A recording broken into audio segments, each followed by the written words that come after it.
जय गुरुदेव जय गुरुदेव जय गुरुदेव जय गुरुदेव। ओम अशरण शरण शरण प्रभुले ओम अशरण शरण शरण प्रभुले।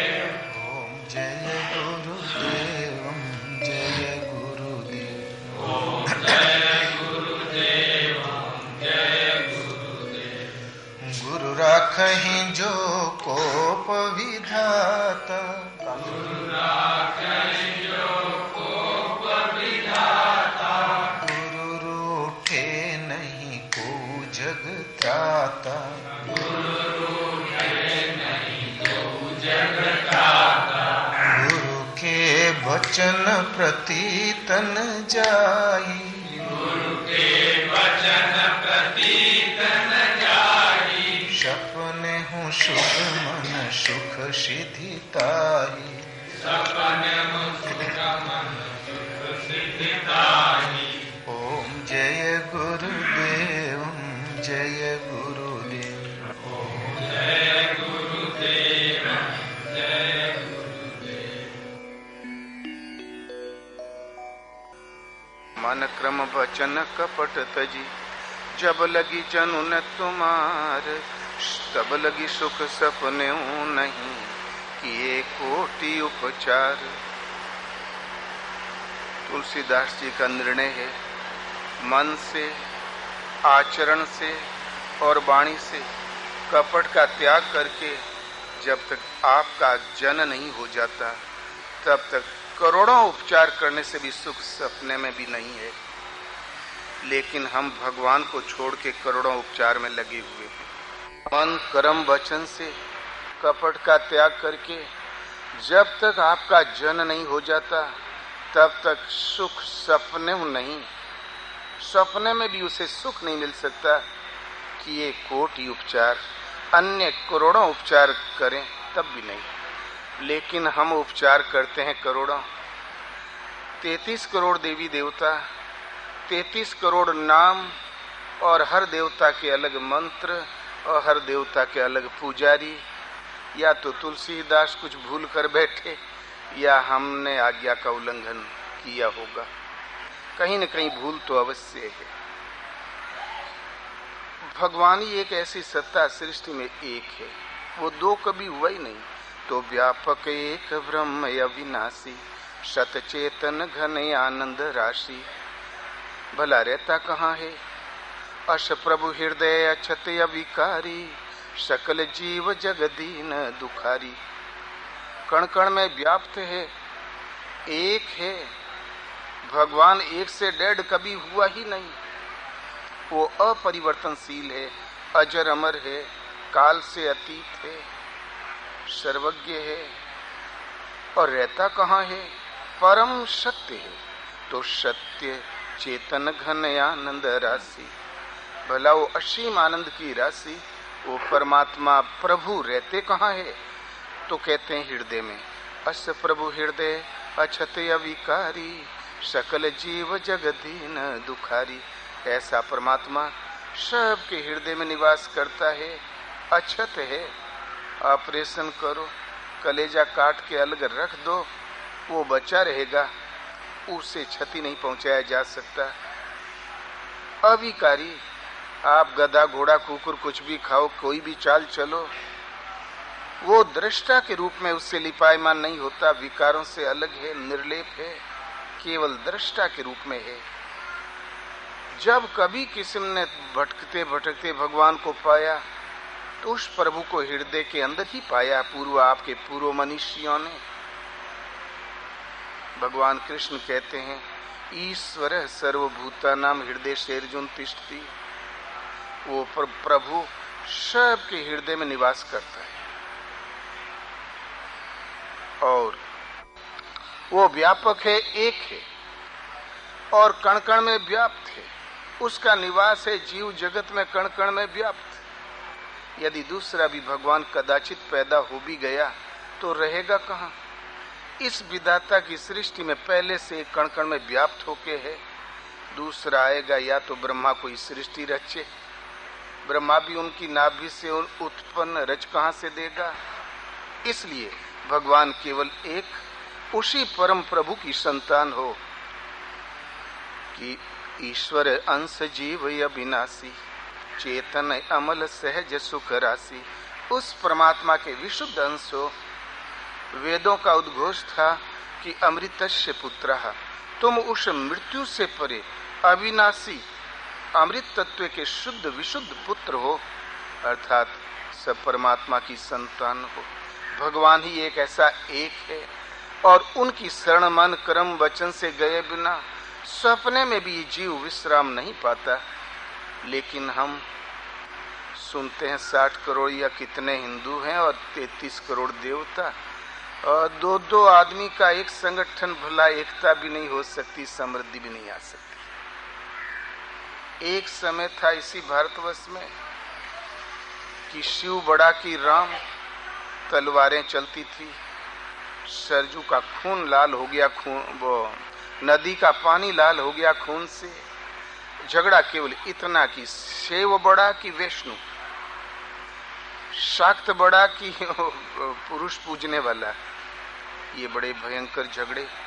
तुलसीदास जी की रामायण एक निर्दोष साहित्य है। इन्होंने सब झगड़ों को भली प्रकार निपटाया है, वो भी भगवान की प्रेरणा से। पूर्व प्रेरक रघुवंश विभूषण। रामायण के अनुसार भजन केवल एक प्रभु का ही करना चाहिए। जो उस परमात्मा की शरण है वो धर्म को जानता है, अनपढ़ होते हुए भी वेद का विद्वान है, तो सोई धर्मज्ञ गुणी सोई ज्ञाता, सोई महिमंडित पंडित दाता, धर्म परायण सोई कुलताता, राम चरण जाकर मन राता। वो धर्मज्ञ, धर्म का मर्मज्ञ विशेषज्ञ गुणी है, ज्ञाता है, पृथ्वी में सम्मानित पुरुष और दान दाता है, उसके पास देने लायक सामग्री है। कौन की राम एक परम प्रभु के चरणों में जिसका मन अनुरक्त है, तो नीति निपुण सोई परम सयाना, श्रुति सिद्धांत नीकते ही जाना, दक्ष सकल लक्षण युक्त सोई, जाके पद सरोज रति होई। वो क्रिया में दक्ष है, सारे लक्षणों से युक्त है। कौन? और वेदों का सिद्धांत भली प्रकार उसने जाना है। कौन की राम एक प्रभु के चरणों में जिसका मन अनुरक्त है। भगवान शिव ने अंत में निर्णय दिया, ये रामचरितमानस भगवान शिव के हृदय की उपज है। मूल मानस के निर्माता शिव हैं। रचि महेश निज मानस राखा। अंत में शिव कहते हैं, सो कुल धन्य मां सुन। वो सारा कुल भाग्यवान है, कृतार्थ है। सो कुल धन्य मां सुनो, जगत पूज्य सुपुनीत, श्री रघुवीर परायण, जय नर उपजो विनीत। एक राम उन प्रभु के चरण कमलों में जिसका अनुराग पैदा हो गया हो, वो भाव श्रद्धा जग गई हो, वो कुल कृतार्थ है, वो तरा हुआ और तारने वाला है। तो एक प्रभु के प्रति समर्पण श्रद्धा, वो धार्मिक है, वेदों का सिद्धांत का ज्ञाता है, पंडित भी है। बस इतना ही कुल धर्म। लेकिन हमारे भारतवर्ष में लाला लोग पूजेंगे। चित्रगुप्त की पूजा बड़ी धूमधाम से होती है, और चित्रगुप्त यमराज के लेखाकार। जब भगवान कृष्ण अपने गुरु का लड़का लेने गए यमपुरी, तो पांव की धमक सुनाई पड़ने लगी। तो यमराज ने कहा, ये किसके पांव की धमक आ रही है? तो चित्रगुप्त ने तुरंत रजिस्टर देखा, वहां से यहां तक खर्राब सनीमे वाले जो बनाए हों, तो बोले इस वक्त इस क्षण में तो किसी के आने का कोई विधान नहीं है। तब कौन आ रहा? बोले सजीव आ रहा है। भगवान ने शंख बजाया, यमपुरी हिलने लगी। तो चित्रगुप्त माने होता है यमराज का लेखाकार।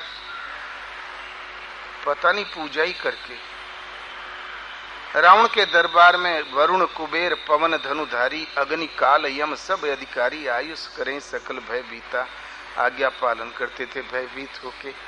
एक बार तो सरेंडर करा ही लिया उसने। क्या है अस्तित्व? एक प्रश्न है। आज वही और ये प्रजापति कुम्हार ब्रह्मा की पूजा करते हैं कि वो इन पात्रों को गढ़ते हैं, हम पूर्वा। एक अटकली हो सकती है। तो ये लोहा कारोबारी, कोई भी उद्योगपति इसकी विश्वकर्मा की पूजा करते हैं। सिवाय भगवान के जब किसी का अस्तित्व नहीं, बीच में नए नए देवता, फिर धन का देवता, पानी का देवता, धरती का देवता, आसमान का देवता, देवताओं की कतार लग गई। अब ऐसी परिस्थिति में हर विभाग का एक देवता, युद्ध का देवता दुर्गा है ना। अब बोलो, ये कोई आपको एक एक वस्तु दे सकते हैं। वो युद्ध में आपको शक्ति दे देगी, वो थोड़ा धन दे देंगे, लेकिन मोक्ष देने की क्षमता इसमें से किसी में नहीं। आपको धन भी मिले, समृद्धि भी मिले और मोक्ष भी मिले, उसके लिए तो एक प्रभु की शरण जाना पड़ेगा। भागवत में उल्लेख है, पति पत्नी में सहृदयता बनी रहे। यदि ऐसी आपकी इच्छा है तो शिव पार्वती की पूजा कीजिए। विजय पाना है तो इंद्र की पूजा कीजिए। धन धान्य चाहिए तो लक्ष्मी और कुबेर की पूजा कीजिए। इस प्रकार 25 नाम गिना के, और यदि आरोग्य चाहिए तो धनवंतरी की पूजा कीजिए। लेकिन आरोग्य, धन धान्य, सर्वांगीण समृद्धि और परम श्रेय की प्राप्ति, मोक्ष भी चाहिए, तो एक परमात्मा की शरण जाओ। लोक लाह परलोक निबाहु। इसलिए एक परमात्मा का भजन, सारी समृद्धियों के स्रोत आपके साथ होंगे और भगवान के अंक में स्थान भी आपका होगा, परम पद भी आपकी मुट्ठी में होगा। इस जन्म में थोड़ा भी पार लगा तो अगले जन्म में वही करोगे। कुछ एक जन्मों के अंतराल से वहीं पहुंच जाओगे, जिसका नाम परम धाम है, शाश्वत समृद्धि है, विश्वकर्मा। जहां तक विश्वकर्मा का सवाल है तो मानस के अनुसार विश्व की संरचना करने वाला तो सुग्रीव घबराया हुआ था बुरी तरह। बोले, हनुमान जल्दी जाओ, पता लगाओ, ये 2 शूरवीर आ रहे हैं, बाली का मन मैला है,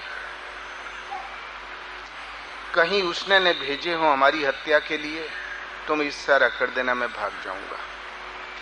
हनुमान जी ने कहा, निश्चिंत रहें राजन, मैं अभी देखता हूं। तुरंत उन्होंने ये राम नामी ओढ़ा, ब्राह्मण का विशुद्ध वेश बनाया, ये कवच पहन के पहुंचा, क्योंकि कैसा भी सूरवीर हो, विप्र के वेश पर तो अस्त्र नहीं उठा सकता। और जाके लगा, संस्कृत में उल्टी सीधी हनुमान जी लगे परीक्षा लेने कि तुम 3 देव महु को, नर नारायण की तुम 2, की तुम अखिल भुवन पति, लीन मनुज अवतार, जग कारण तारण भव, भंजन धरनी भार। आप ब्रह्मा विष्णु महेश इन 3 देवताओं में से कोई हैं कि तुम 3 देव महु को, नर नारायण की तुम 2, अथवा आप नर और नारायण हैं, और कि तुम अखिल भुवनपति, लीन मनुज अवतार, जग कारण तारण भव, भंजन धरणी भार। तो जगत के कारण, जगत की उत्पत्ति के कारण, भव से उद्धार करने वाले, पृथ्वी का भार हरने वाले साक्षात परमात्मा हैं। आप कौन हैं? तो 3 देवता कोई और है, नर नारायण कोई और है, और जगत का निर्माता, भव से उद्धार करता, भार हरने वाला कोई और। तो विश्वकर्मा का काम है संरचना, ये तो भगवान ने कर दी। एक बार महाराजा मनु, वो सृष्टि के आदि मनु, देवलोक वगैरह उनका जन्माया और बसाया हुआ, उस महाराजा मनु को भी कोई कमी नहीं थी सृष्टि में। फिर भी एक दिन दुखी होगे। ये दुख सबको होता है, केवल गरीब को नहीं होता, महाराजा धीराजाओं को भी।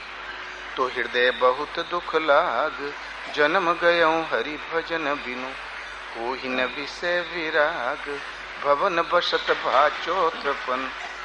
हृदय में बहुत दुख लगा कि चौथापन आ गया, विषयों से वैराग्य नहीं होना चाहता है। बरबस राज्य पुत्र को दिया और जन्म बगैर हरि के भजन के व्यर्थ जाना चाहता है।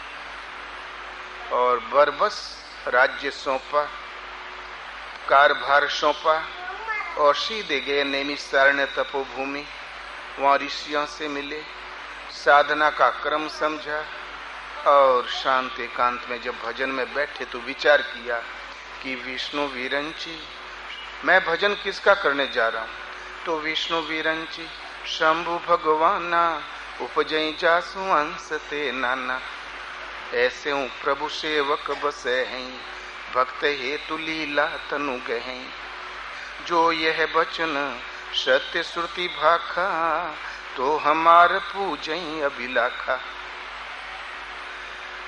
ब्रह्मा विष्णु महेश ये तीनों भगवान जिनके अंश मात्र से अनंत उत्पन्न होते और विलय होते रहते हैं, ऐसा भी कोई भगवान है जो सेवक के बस में है।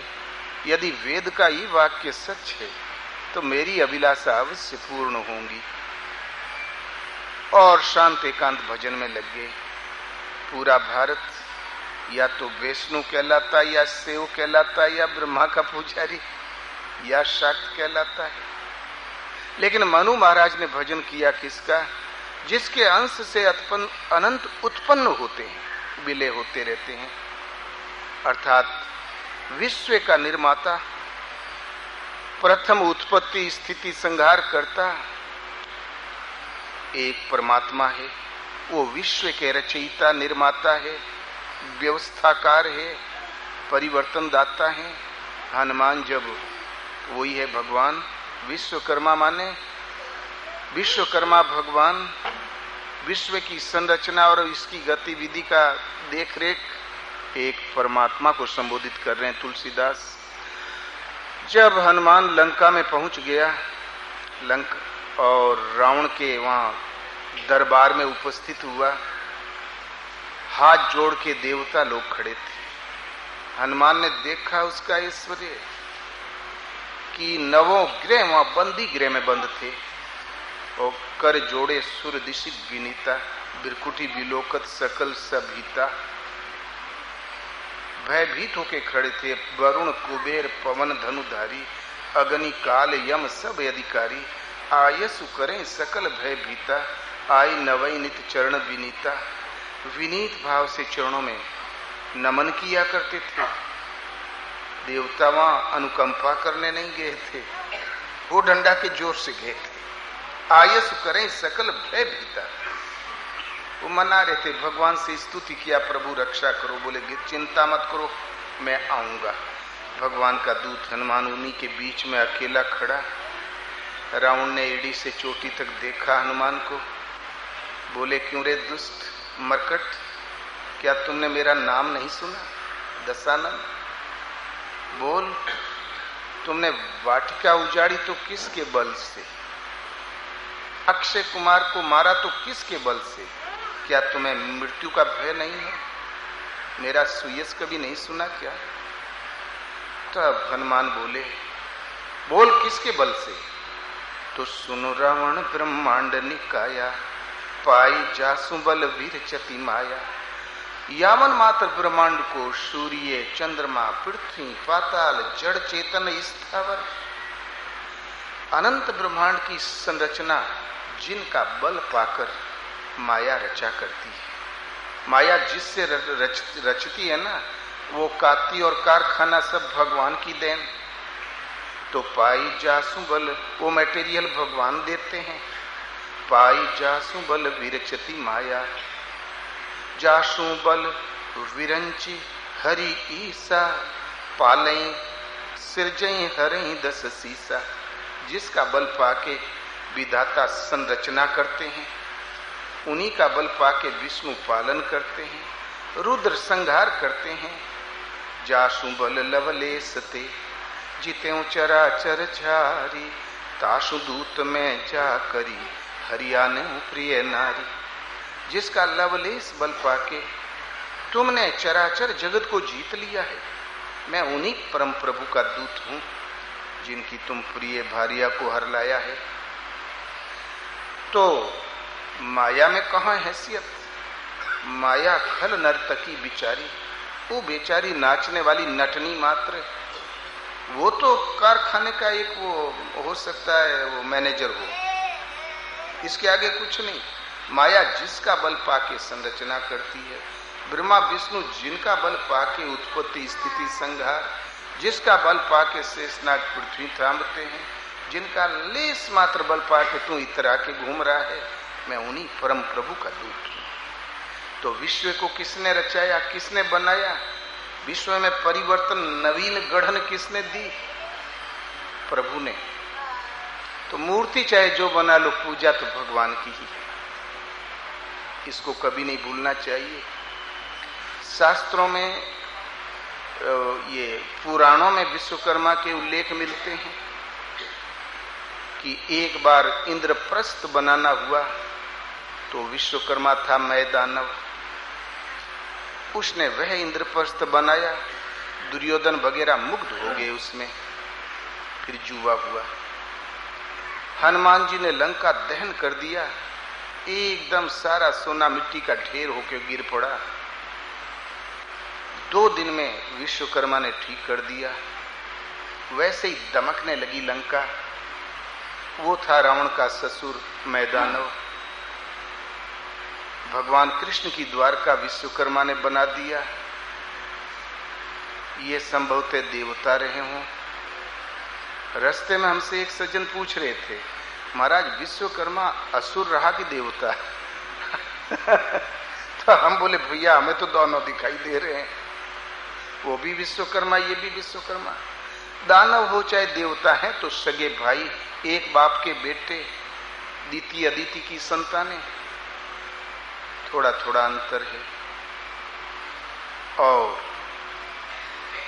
पूजा, एक बार इंद्र ने एक महल बनवाया और फिर उसे नशा सवार हो गया, काश ऐसा महल शायद सृष्टि में कभी बना हो, इसमें और भी सजा दूं इसको। तब विशेषज्ञों को बुलाया, अतिथियों को निमंत्रण दिया और जहां पहुंचे तो बोले जरा इस महल को देखिए, कोई कमी हो तो बता दें। तो हर आदमी कमी बता देगा, कोई न कोई। तब विश्वकर्मा से कहा यहां सुधार दो। फिर किसी पार्टी को बुलाया, उसने कह दिया इधर कमी है, खिड़की ग्रिल ठीक नहीं, तो बोले यहां सुधार दो। फिर किसी पार्टी को बुलाया कि बोले वो गेट खुल जाता तो अच्छा रहता, बोले इसको सुधार दो। वर्षों बीत गए विश्वकर्मा की। ये आदमी की आदत है। बहुत सौंदर्य का कोई मापदंड तो सृष्टि में है ही नहीं, है कोई मापदंड? अमेरिका के एक चित्रकार ने 6 महीने श्रम करके एक बहुत बढ़िया चित्र बनाया। वो अपने ही चित्र देख के फूला नहीं समा रहा था, तो उसने चौराहे पर रख दिया कि और भी लोग तारीफ करें, और नीचे कलमें रख दिया बहुत सी। बोले भाई इसमें कोई खराबी हो तो वहां चिन्ह बिंदु लगा देना, मैं सुधार दूंगा। दूसरे दिन जब आके चित्र को देखा तो हजारों सुनना लगे थे उस पर। बड़ा क्रोध आया उसको। रात भर में घिस के एक चित्र बना के टांग दिया, इसमें कोई अच्छा समझ में आवे, अच्छा ही दिखाई पड़े सौंदर्य, तो बिंदी लगा देना। उसमें भी हजारों बिंदी लग गई। तो संसार में सौंदर्य का कोई मापदंड तो है नहीं, और इंद्र के महल को जो ही आवे कोई न कोई अड़ंगा लगा जाए। वो बेचारा विश्वकर्मा वर्षों बीत गए, दुखी हो गए। एक बार लोमस ऋषि उधर से निकले, बोले भगवान ये इंद्र से हमारी जान बचा देते हो, सारी कला हमने उड़ेल दिया, पता नहीं फिर भी हमारा जान नहीं बच रही है, कोई न कोई कुछ अड़ंगा लगा ही देता है। तो बोले ठीक। लोमस जहां पहुंचे तो इंद्र सादर प्रणाम किया, और जिस व्यक्ति के पास कोई विशेष वस्तु होती तो दिखाना चाहता है। तुरंत लोमश जी को घुमा फिरा के वहीं ले गया जहाँ विशिष्ट महल था, घुमाया अंदर। सोचा महात्मा कुछ कहेंगे, वो कुछ बोले नहीं। तब बोले महाराज कैसा लगा, तो फिर भी नहीं बोले। तो बोले कोई कमी हो तो बता दें भगवान, मैं सुधरवा दूंगा। तो बोले राजन यही तो मैं से नहीं कह पा रहा हूं, इसमें 2 कमियां ऐसी है जिसको कोई सुधार ही नहीं सकता। तो इंद्र तो अपने ताव में आ गया। बोले वाह, देवराज इंद्र ने सुधार सके, ऐसा क्या हो सकता है? तो बोले भगवान आप बतावें तो कृपा करके।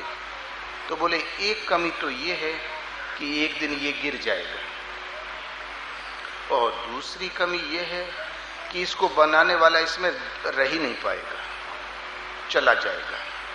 बस इंद्र हो गया चुप। दोनों बात सही थी। इस बनाने वाला इसमें रह नहीं पाएगा, आराम नहीं कर पाएगा, चला जाएगा, आराम कोई दूसरा ही करेगा। बस विश्वकर्मा की जान छूट गई। प्रतीत होता है कि विश्वकर्मा कोई इंद्र देवताओं के शिल्पी लगते हैं, लेकिन मूलतः है तो ये जो देवताओं के शिल्पी, उनका अस्तित्व बड़ा धूमिल है। जिधर जिसने टांग पकड़ के खींचा उधर ही जाना पड़ा। लेकिन भगवान परम शिल्पी है। कर्मकांड में पहला श्लोक पढ़ा जाता है, सहस्र शीर्षः पुरुषः। इसका अर्थ यही है 2 श्लोक के बाद, उस परम प्रभु के तेज के एक अंश मात्र से सृष्टि का सृजन, पालन और परिवर्तन है। तो निर्माता कौन हुआ, गढ़ने वाला कौन हुआ, रचना किसने की, और बाकी संपूर्ण अंशों से अपने स्वरूप में स्थित रहता है। भगवान कृष्ण कहते हैं अर्जुन ममई वांसो, मेरे एक अंश से सारी सृष्टि का पालन, परिवर्तन और संचालन चलता है, इसलिए तू मुझे देख, मेरी शरण हो जा। बोलो विश्व में गढ़ने वाला कौन बना? एक परमात्मा।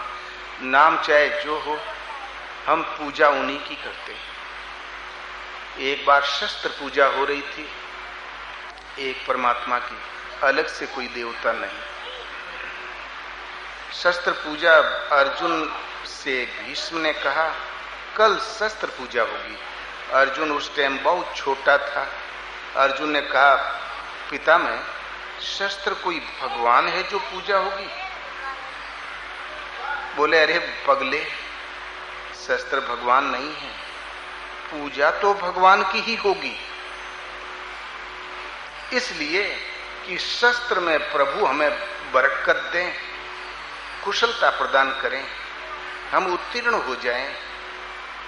वास्तव में ये जो पूजा हो रही है, पूजा हम भगवान की ही करते हैं, लेकिन हमें कर्म पथ में प्रगति दें, हमें विकास दें। एक परमात्मा की पूजा है।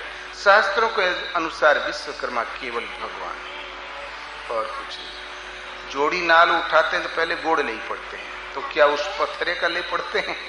नहीं पड़ते। अखाड़े में देखो, पूरा वर्ल्ड अपने कारखाने में, कारोबार में पहले प्रणाम करता है भगवान को। भारत के बाहर न तो चित्रगुप्त है न विश्वकर्मा है, और भारत से सैकड़ों गुना ज्यादा लोहा जगत में प्रगति है उनका। रॉकेट, कौन कौन बम न जाने क्या बना डाला। सब पूजा पहले करते हैं, एक प्रभु की प्रार्थना करते हैं, फिर कारोबार में हाथ लगाते हैं जिससे कि दुर्घटना न घटे और हमारा कार्य, हमारी मंजिल तय कर लूं हम अपने कारोबार में। वही हम भी करते हैं। तो रूप चाहे जितने भी हो, हमारा पूजा हमारी मूलतः है विश्व का कर्ता धर्ता संघहर्ता है, कर्ता धर्ता और श्रृंगार करता एक परमात्मा है। सीता जी एक बार चक्कर में पड़ गई। माता सीता स्वयंवर में जब धनुष के सामने पहुंची तो बड़े बड़े भुजदंड वाले राजा उठे। सीता घबरा गई, कहीं लंठ ने तोड़ दे। फिर 10-10 हजार राजा उठे, तब भी धनुष टस से मस नहीं हुआ। तब सीता घबरा गई। तब राम ही बिलो की बै देही, सब है हृदय बिनवती जहिते। भयभीत होके जो भी याद आ गया झटके में, सुरेश, महेश, दिनेश, गणेश, हर्षु, ब्रह्म, गड़बड़ा, माई, जो सब है हृदय बिनवती जहिते। तो गणनायक वरदायक देवा, आज लगी कीन्यू तब सेवा।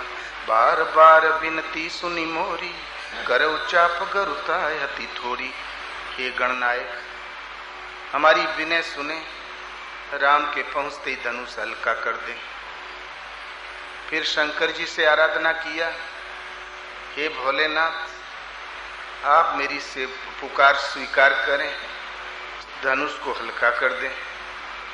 तो देखी देखी रघुवीर तन, सुरमनाव धरि धीर। तो सब देवताओं को धीरज धर के लगी मनाने। वो मैं विश्वकर्मा जरूर रहे होंगे जो धनुष बनाए रहे। उनसे कह देते हल्का कर दे तो एक रंदा मार देते, शायद हल्का हो जाता, पता नहीं के कहते। देखी देखी रघुवीर तन, सुरमनाव धरि धीर। भरे विलोचन प्रेम जल, पुलकावली शरीर। आंखें प्रेम से छल छला उठी, रोमांच हो आया और सारे देवताओं को सामूहिक मनाने लगी। तो सारे देवता, इंद्र, कुबेर, वरुण, पवन, सबको, गणेश को, शंकर को, सबको, लेकिन फिर भी कोई सफलता के आसार नहीं दिखाई पड़े। तब फिर सीता जी ने आंखें बंद कर ली और फिर उन एक प्रभु का सुमिरन आरंभ किया। जो मोरे मन बचिया रुकाया, प्रीति राम पद कमल अमाया। तो भगवान सकल उर्वासी, करहु मोहि रघुवर के दासी। जो मेरे मन क्रम वचन से चरणों में निश्चल प्रेम है, तो भगवान, कौन सा भगवान? वो 33 करोड़ से गुजर आई है सीता जी, सबको मना चुकी। तब फिर भगवान की शरण आई। तो भगवान कौन? सकल उर्वासी, करहु मोहि रघुवर के दासी। अंतर प्रेम राम सब जाना, हृदय के प्रेम को प्रभु ने पहचाना।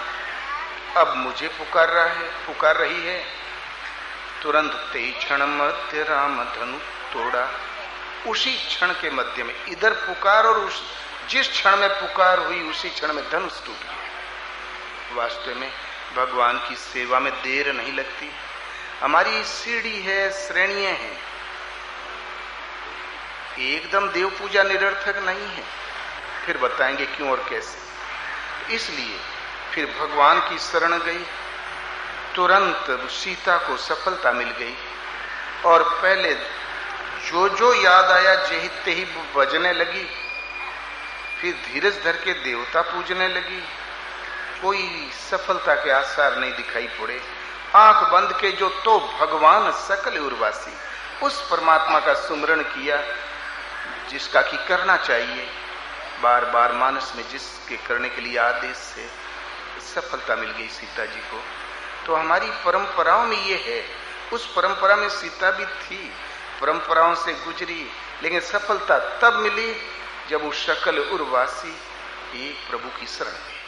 इसलिए जब तक न समझ में आए सब करो, लेकिन पूजा चाहे जैसे करो, भजन, भगवान, समर्पण एक प्रभु के प्रति होना चाहिए। कण कण में व्याप्त है तो का उनमें न हुई, सब जगह है। दूसरी बात, रचना तो भगवान ने कर दिया, हम कैसे पूजा करें? तो विश्वकर्मा का शुद्ध अर्थ होता है विश्व में प्रगति और अगति। इसके दो माध्यम है, शुभ और अशुभ कर्म।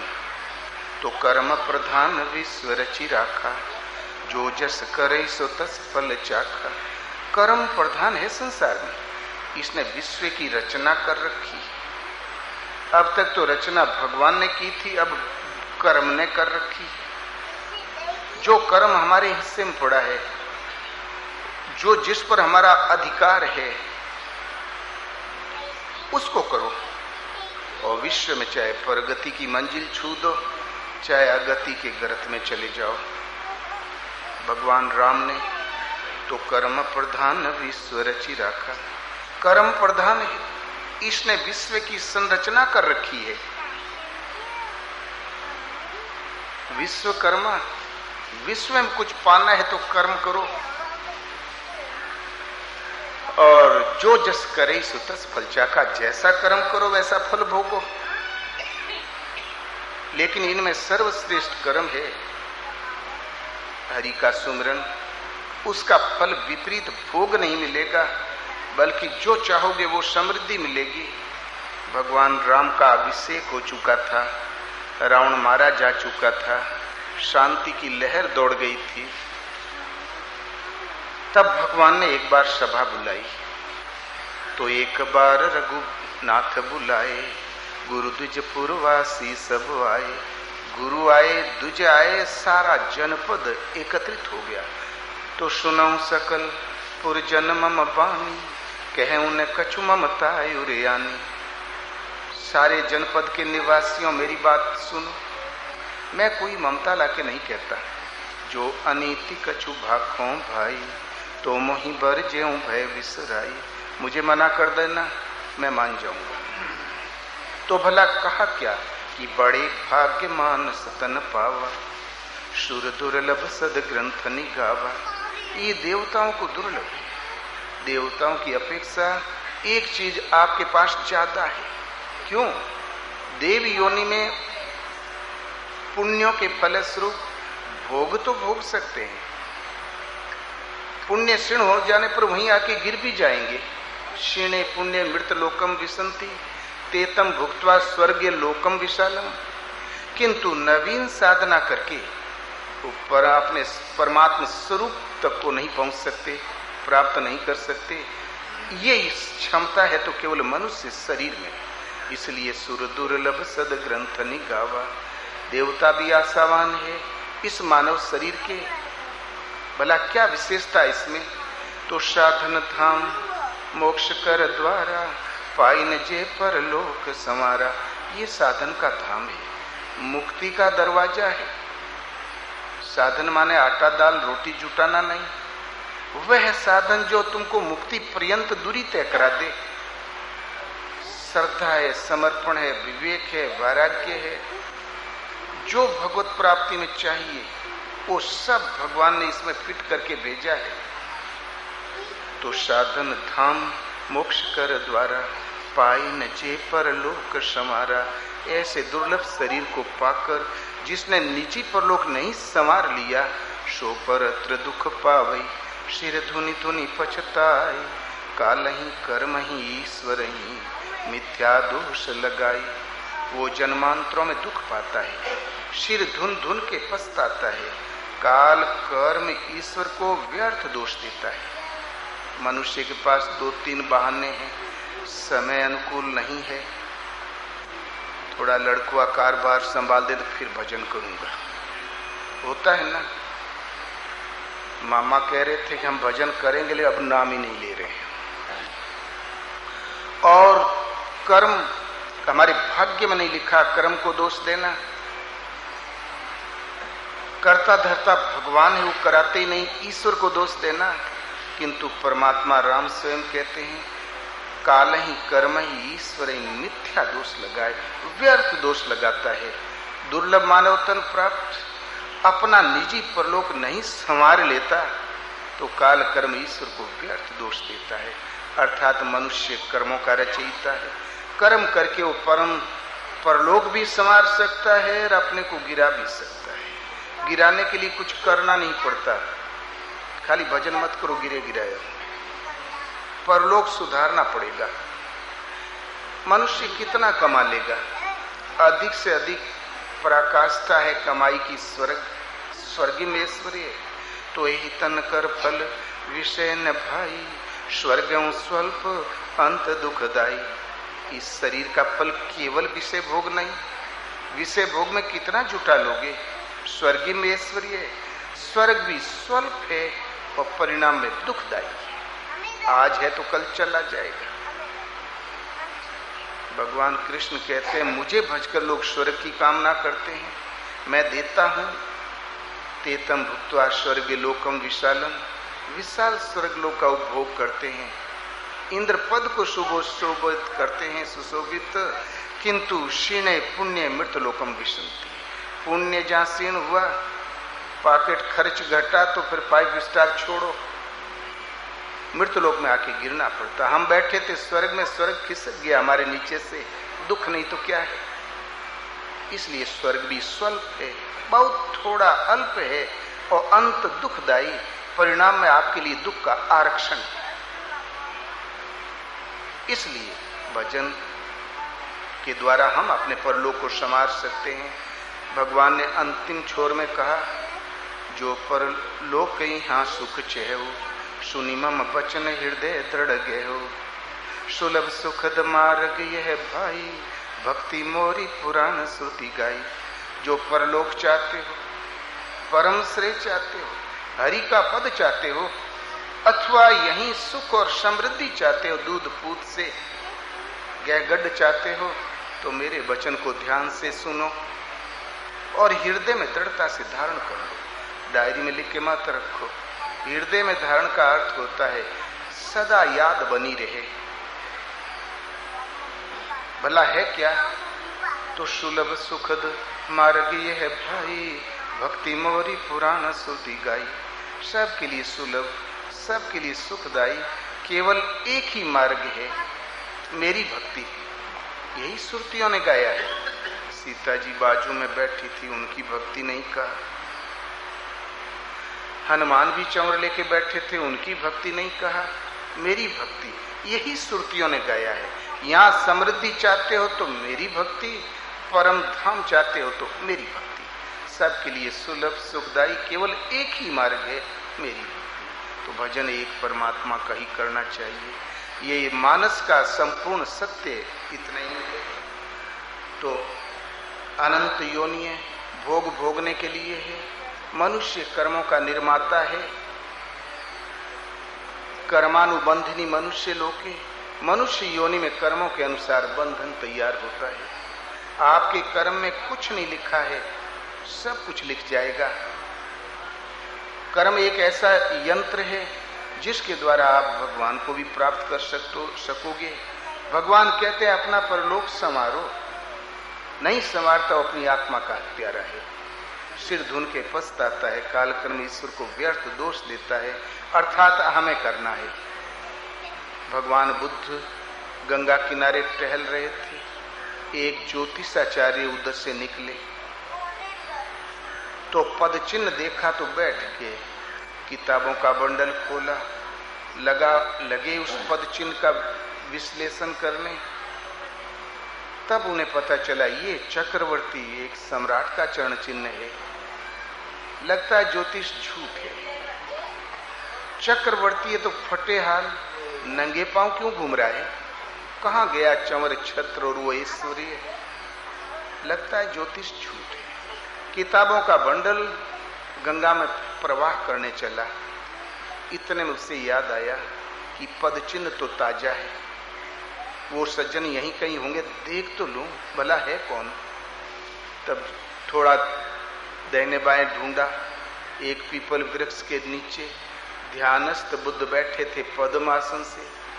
चरण की रेखाएं पढ़ी, हाथ की रेखाएं पढ़ी, गले और मस्तिष्क की रेखाएं देखी, मिलान करके तब फिर झकझोर के जगाया। बोले, अरे मां से आप हैं कौन? आपने तो हमारी जिंदगी चौपट कर दी। हमने 30 वर्ष तक मन लगा के ज्योतिष पढ़ा, लगता है ज्योतिष झूठ है। आपने संपूर्ण चक्रवर्ती सम्राट के लक्षण, इन लक्षणों के व्यक्ति पिछले 2000 वर्षों में 2 केस हैं, 2 पूर्व में हुए हैं, तीसरे आप हैं। आपको चक्रवर्ती होना चाहिए। तो फटे हाल एक खप्पर लेके भीख मांग रहे हैं गली गली। ज्योतिष बिल्कुल झूठ है। अरे हाथ पांव है तो रेखाएं होंगी ही, मोड़ हैं और क्या है। कृपया इतना बता दें आप हैं कौन। तब भगवान बुद्ध ने कहा, भाई पंडित, तुम्हारी ज्योतिष बिल्कुल सही है। मैं जब जन्मा था ज्योतिषाचार्यों ने कहा कि चक्रवर्ती सम्राट होगा। जब मैं बड़ा हुआ तो चक्रवर्ती सम्राट के लिए जो व्यवस्था होनी चाहिए थी वो हो चली थी, किंतु भजन के प्रभाव से, तपश्चर्या के प्रभाव से हमने उस संस्कार को काट दिया। अब वो संस्कार मुझे विवश नहीं कर सकता। वो संसार में एक प्रकार का जीवन जीने का तरीका था, उस कुसंस्कार को हमने काट दिया। अब मुझे वो संस्कार चक्रवर्ती नहीं बना सकता, चक्र में नहीं डाल सकता भजन और तपस्या के प्रभाव से। तो नाम लेत भव सिंधु सुखाही, करहु विचार स्वजन मन माही। मंत्र महामणि विषय व्याल के, मेटत कठिन कुअंक भाल के। असाध्य कुअंक, घोर नरक लिखा है, यातनाएं लिखी आपके कर्म में, वो भी मिट जाएगी। केवल सबको श्रद्धा और समर्पण के साथ एक प्रभु का नाम, 2-2.5 अक्षर का नाम ओम अथवा राम, जो सीधा उस परमात्मा को ही संबोधित करते हो, ऐसे नाम का जाप समर्पण के साथ शुरू भर कर दो। चलते फिरते उठते बैठते नाम याद आया करे। कंजूस के सोने की तरह कभी चित्त से न उतरे, विस्मृत न हो। शौच जाते, पानी पीते, खाना खाते, उठते बैठते, जब तक जागो तब तक स्मृति पटल पर बना रहे, श्रद्धा समर्पण भाव के साथ, तो सारी व्यवस्था भगवान करने लगते हैं। तो कर्म प्रधान विश्व रचि रखा। विश्व में शुभाशुभ रचनाओं की जिम्मेवारी कर्म पर आती है। तो विश्व में कर्म ही सब कुछ है। अपना सत्कर्म वो है जो भगवान के प्रति समर्पण होके आपको अपने घर की ओर ले चले, अपने सहज स्वरूप की ओर ले चले, आपको अपने स्वरूप का दर्शन स्थिति दिला दे, वो सत्कर्म कहलाता है। आपको पूर्ण कर दे, पुण्य कर्म कहलाता है। आपको पतन के गर्त में ले जाए, वो पाप कर्म कहलाता है। संसार में कितना भी कुछ हो जाए, एक दिन तो जाना ही होता है। क्यों न हम सत्कर्म वो कर्म करके चले जिसमें भगवान आगे पीछे रक्षक के रूप में खड़े हों। एक समर्पण के साथ चिंतन करना चाहिए। एक महात्मा महाराजा तो मनुष्य कर्मों का निर्माता। समुद्र किनारे महाराजा दशरथ, उनके जीवन में आता है, पूर्व जन्म के संस्कारों में ये नहीं था, उनके भाग्य में लिखा हुआ कि तुम पुत्र वियोग में मरोगे। ये इसी जन्म की उनकी कमाई थी, क्योंकि मनुष्य कर्मों का रचयिता है। एक बार महाराजा दशरथ नहीं थे, युवराज दशरथ, उभरता हुआ लड़का, जब जवानी चढ़ने लगती तो आगे पीछे नहीं दिखाई देता। धनुर्वेद पर, शब्द वेदी बाण पर हाथ रमा हो गया, थोड़ा हाथ सद गया, नशा सवार हो गया। आजकल लड़के होते हैं क्रिकेट के प्लेयर, खाना भूल जाते हैं, दिन भर हाथ मलते रहते हैं। ऐसे ही उस युग जमाने का दशरथ की क्रिकेट यही रही होगी। नशा सवार हो गया, हुआ सवेरा, उठाया रथ, निकल गया जंगल में। कहीं से झुरमुट में से आवाज आई, चिक चिक चिक, चिड़िया की। मारा बाण तो जमीन पर आ गई। बंदर बोला खाऊं तो भी जमीन पर। शेर दहाड़ा तो बाण सीधा शेर की छाती में। और एक बार यही क्रम उसका चल ही रहा था कि काफी समय से एक बार एक दुर्घटना घट गई। बुड़बुड़ की आवाज आई जलाशय से। दशरथ ने समझा कि हाथी पानी पी रहा है, सूंड से बुड़बुड़ा रहा है। मारा बाण तो श्रवण कुमार की छाती में लगा। जब दशरथ ने अपने शिकार को जाके देखा, तब दशरथ बोले, विप्रवर, अनजान में धोखे से मुझसे महान भूल हो गई। श्रवण कुमार ने कहा, युवराज, आपसे कोई भूल हुई ही नहीं। जो जन्मा है एक दिन अवश्य मरता है, और हर मरने वाले का कोई न कोई बहाना अवश्य होता है। हो सकता है हमारे मरने का यही बहाना रहा हो। आप मेरी चिंता छोड़ दें। मेरे माँ बाप प्यासे हैं, उन्हें पानी पिलाते। प्राण कंठगत है, मरणांतक पीड़ा है, श्रवण को न अपने मौत की चिंता है न पीड़ा की, उसको चिंता है तो माँ बाप के प्यास से होने की। यही है, यही सच्चे पुत्रों की यही परिभाषा है, आज भी रिकॉर्ड है। तो सुनो जननी ते सुत बड़ भागी, जे पितु मातु चरण अनुरागी। सब बच्चों को इससे सबक लेना चाहिए, कोरी कल्पना नहीं। सवेरे उठते ही पहले माता का चरण छुओ, फिर पिता का छुओ, बड़ों को नमन करो। वो जरूर वो आशीर्वाद पा जाएगा जो सृष्टि में कोई नहीं दे सकता। बाड़े पूत पिता के धर्मों। तो श्रवण कुमार के मरणांतक प्राण कंठगत हो गया, मरणांतक पीड़ा है शरीर में, उस वेदना पर उसका कोई ख्याल नहीं। उसका ख्याल है तो माँ बाप प्यास से हैं। जाओ। जब जाके युवराज दशरथ ने घड़ा रखा, भर के दिया, तो बुढ़ा बुढ़ी बोले, श्रवण तुम बोलते क्यों नहीं? हमें आशंका हो रही है, तुम बोलोगे नहीं, हम पानी नहीं पिएंगे। तब बोला युवराज, बताई परिस्थिति। बिगड़ खड़े हुए दोनों बुजुर्ग, बोले नालायक उदंड युवराज, तुमने बगैर देखे बाण चला दिया, एक पितृ भगत तपस्वी को मार डाला।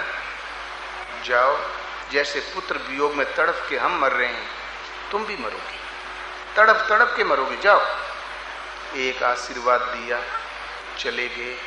दशरथ के 350 रानियां थी, 3 पटरानियां थी, तीसर की एक बुढ़ोती में एक कहीं से पा गए। एक कई बुढ़ोती की रानी बड़ी खतरनाक होती है, कि विश्वास ने हो तुम भी आकर के देख लो ना, पता चल जाएगा। वो बोल दिया टेंशन तो आपको खड़ा ही रहना पड़ेगा। यही दुर्दशा दशरथ बेचारू झेल रहे थे। एक बार मचल गई, बहुत दशरथ घोड़े गिरे लेकिन कोई लाभ नहीं। अंत में राम बन गए। और नहीं, हाँ, चौथे पंथ लड़का ही नहीं हुआ, किंतु उन महापुरुष का आशीर्वाद फलीभूत हुआ। लड़के भी हुए और वियोग भी हुआ। जब दशरथ मरने लगे तब फिर बोले कौशल्य, अब तो तुम भी हमें नहीं दिखाई देती, हमें केवल श्रवण कुमार के माँ बाप दिखाई दे रहे, मेरा अंत काल आ गया। और दशरथ मर भी गए। ये इसी जन्म की कमाई थी। तो मनुष्य कर्मों का निर्माता है। विश्व में कर्मा ही सब कुछ है। विश्व में जो कुछ है कर्म है। कर्म प्रधान विश्व रचि रखा। विश्व में आप अपनी सुरचना कर सकते हो। भगवान की गोद में अपने को फेंक कर समर्पण के साथ चिंतन करो, विश्व का पार भी पा जाओगे। और भूल भुलैया भूल गए तो 2 चक्कर और पड़ जाएंगे आवागमन के। एक साधक, हाँ, केवट के तकदीर में कुछ नहीं था। राम भक्ति करता सुन रेखा। लोग कहते हैं भाग्य में नहीं लिखा, भाग्य में तो रेखा थी ही नहीं। साधु समाजन जा सुन लेखा। साधु समाज में तो उसने देखा ही नहीं था बेचारे ने। राम भक्ति करता सुन रेखा। भक्ति की रेखा थी नहीं, एकदम साफ कोरा कागज था। भाग्य में तो भक्ति नहीं थी, किंतु राम की नयापन जब ही ते भयं भुवन भाजन तब ही ते। क्यों? भक्ति की रेखा ही नहीं थी, तो भगवान दर्वित कैसे हो गए? भक्त शिरोमणि कैसा हो गया? केवट ने आरंभ से ही विचार किया, नाव इस पार उस पार करते, घोंगा मछली मारते मारते बब्बा चले गए, बाबू मर गए, खटो खाओ मर जाओ, खटो खाओ मर जाओ, बस यही है संसार।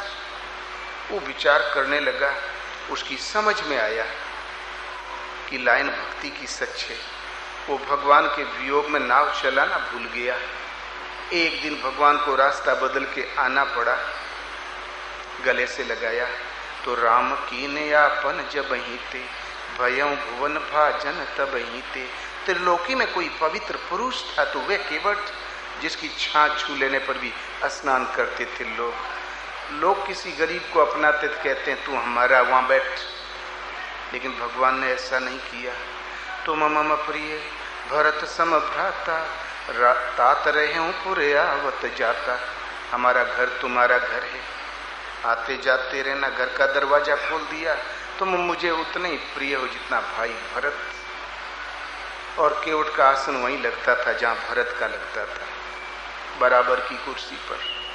भगवान जब अपनाते हैं थोड़ा सा भिक्षा नहीं देते, अपनी भगवत्ता, अपना ऐश्वर्य सब कुछ दे देते हैं। जानत तुम्हें तुम्हें हो जाए, उन्हें जाना तो वही हो जाता है।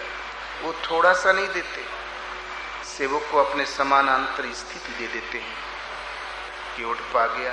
भक्ति की कर्म में तो नहीं लिखी थी, भक्त शिरोमणि हो गया। समुद्र किनारे भगवान राम पूरी बांदरी सेना के साथ जब खड़े हुए, विशाल तरंगे मार रहा था समुद्र, तब भगवान राम ने कहा, विभीषण तुम तो इस समुद्र पार आते ही जाते रहते हो, कोई युक्ति तुम ही बताओ, ये मेरी फौज कैसे पार हो। तो विभीषण ने कहा, प्रभु समुद्र से प्रार्थना की जाए।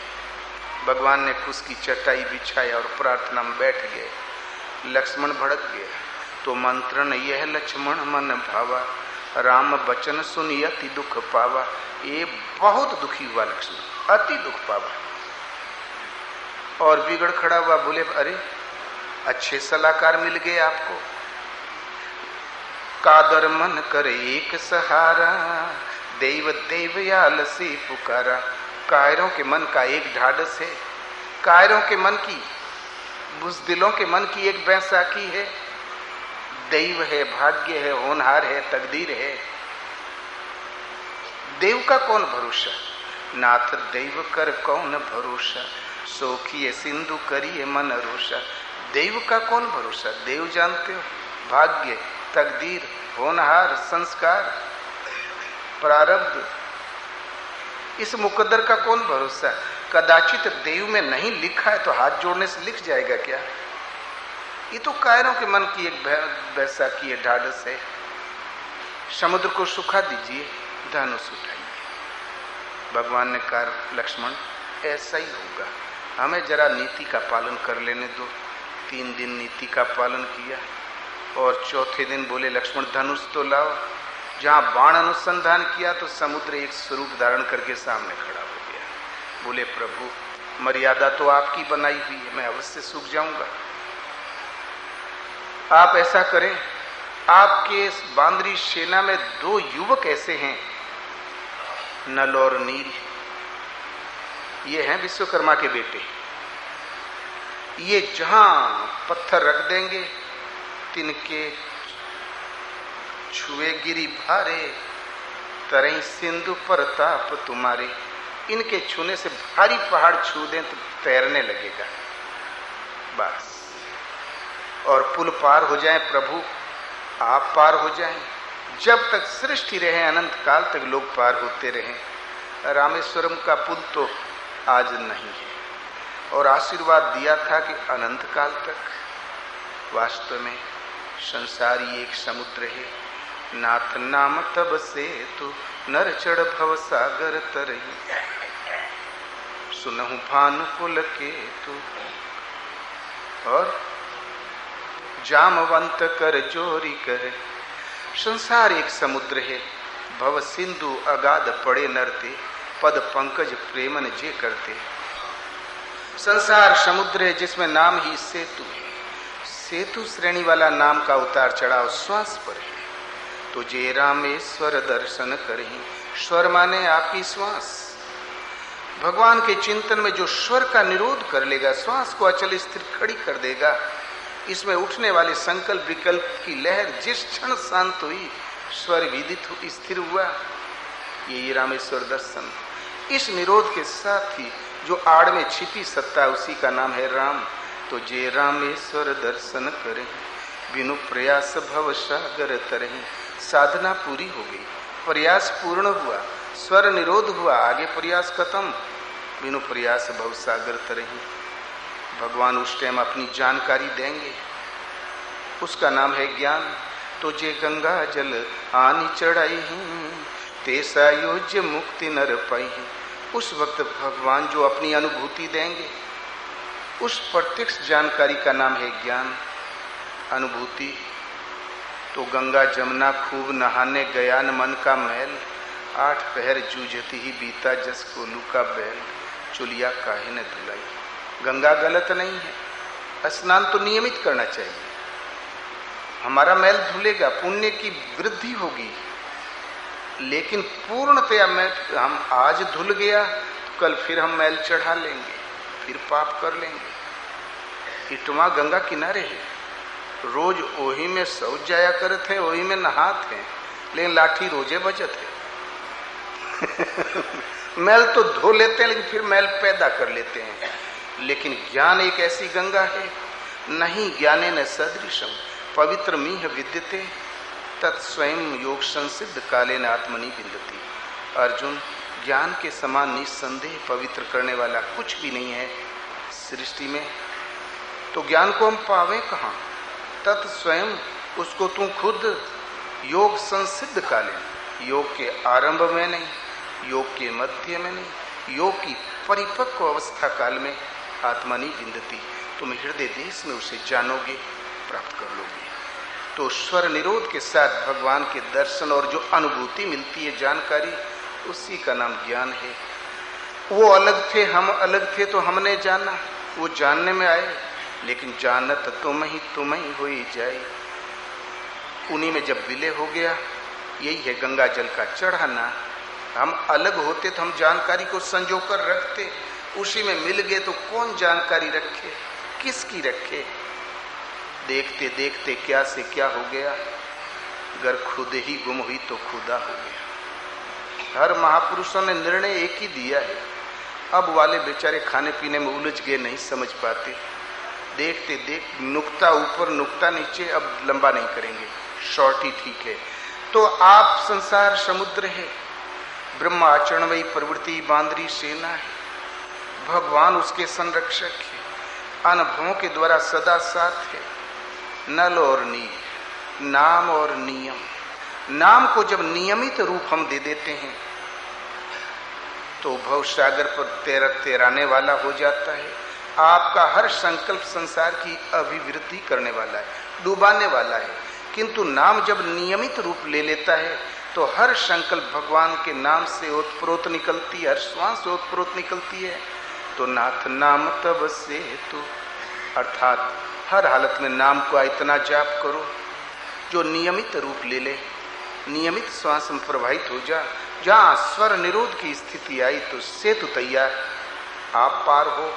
सृष्टि में कभी कोई मनुष्य पार होगा तो यही सेतु है। तुझे रामेश्वर दर्शन करही, बिनु प्रयास भव सागर तरही। हम भी गए थे रामेश्वर, लौट के आए, भजन करना पड़ रहा है, पार नहीं हो सके। पुण्य बड़ा अच्छा लगा। एक महात्मा बोले हम 10 बार हो आए, गंगोत्री से जल लेकर पैदल यात्रा करके रामेश्वरम अभिषेक कराए। 11वीं बार महाराज जा रहे हैं, देखो वो कांवर रखी हुई है गंगोत्री के जल की। तो महाराज बहुत बिगड़े, भटके रहो पूरी हरामी की। तो महाराज वो बोला, महाराज गलत है क्या? बोले गलत नहीं तो क्या, कपड़ा रंग लिया, अब तक नहीं समझ में आया। फिर उन्हें समझाया, उन्होंने कांवर रखी। तो ये सेतु ऐसा राम नाम का, एक बार जाने से तो सायुज्य मुक्ति पा जाता है। ये 10 बार गए तब भी बेचारा जीव का जीव। वास्तव में रामेश्वर क्या है? वास्तव में स्वर के निरोध के साथ ही इसके आड़ में छिपी सत्ता है। वो परम तत्व है, परमात्मा जो हृदय में निवास करता वो विदित हो जाता है।